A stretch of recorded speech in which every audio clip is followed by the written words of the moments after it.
Hello and welcome back to the High School Sports Beat. I'm Dave Yates. It is time now for the High School Notebook, brought to you by Dunkin. America runs on Dunkin, and as always, we are joined by Paul Gotham from PickinSplinters.com. Paul, what a wild time of year. Great time to go to PickinSplinters.com. Yeah, we got full coverage from all the Far West regional games that will take place here in Rochester this year.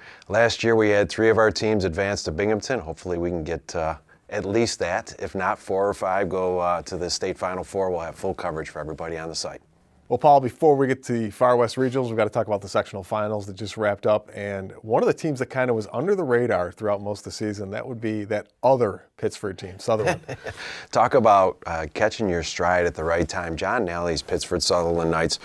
All the credit to John, who did a great job keeping those kids in it all year. And credit to the kids. Right from the beginning of the year, I remember exchanging text messages with John, and he just said, we are all banged up. We're starting the year injured. And it showed on the court. They had one time through the first 2 months, they put together back-to-back wins. So they go the month of December and January, never winning 2 in a row. And here they are, 8 losses, end of the season. And their section, the Class A2 champions, just a great job by them being able to find themselves at the end of the year. A kid like Ben Giovanni, who's everybody knows for lacrosse, he's a junior, but he was injured in and out for much of the year. And he ends up really leading that charge for the Knights as they beat East High. East comes in 21-1. And it's funny talking to John after the game, he said, I really couldn't fathom, that we were going to beat East High at the Blue Cross, East coming in with a 21-1 record.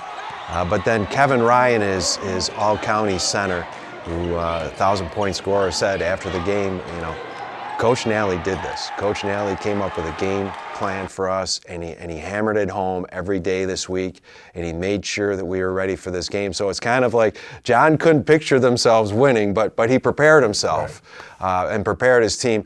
And it's a credit to Sutherland, but it's also a great thing about basketball because you do have the chance for redemption at the end of the year, even though they 8 losses, and here they are. They're gonna face crosstown rivals Pittsford Mendon, the undefeated Beatles of Section 5 basketball this year, and they're going to face them in the regional qualifier. Who knows what's going to come out of that, but and it really doesn't matter. Just the fact that they're going to be able to add that number onto their banner in the gymnasium is a great credit to them. Coaches talk about all the time too, about when you get the chance, you got to step up. Next man up, next man up. In the end, those injuries might have helped them, don't you think? Because you got guys getting significant playing time that they might not have otherwise. Well, and absolutely. When it comes down to it, they had 7 starters. During the season, they used so many different lineups that 7 different guys had started, 7 different guys played starter minutes, which we all know there's a little difference between the two.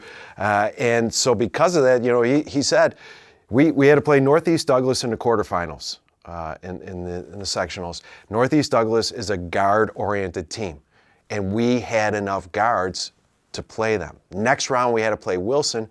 They're an inside team. Wilson has 3 guys who are 6'3" or above, and they switched their lineup around and were able to adjust 2 days, 3 days later and be able to make that work. That might not happen, like you said, unless the injuries happen and all those kids were forced to play minutes early on in the year. So again, great credit to John Nally and the Pittsford Sutherland Knights. All right, thanks, Paul. Great stuff as always, and we are back with more of the High School Sports Beat right after this.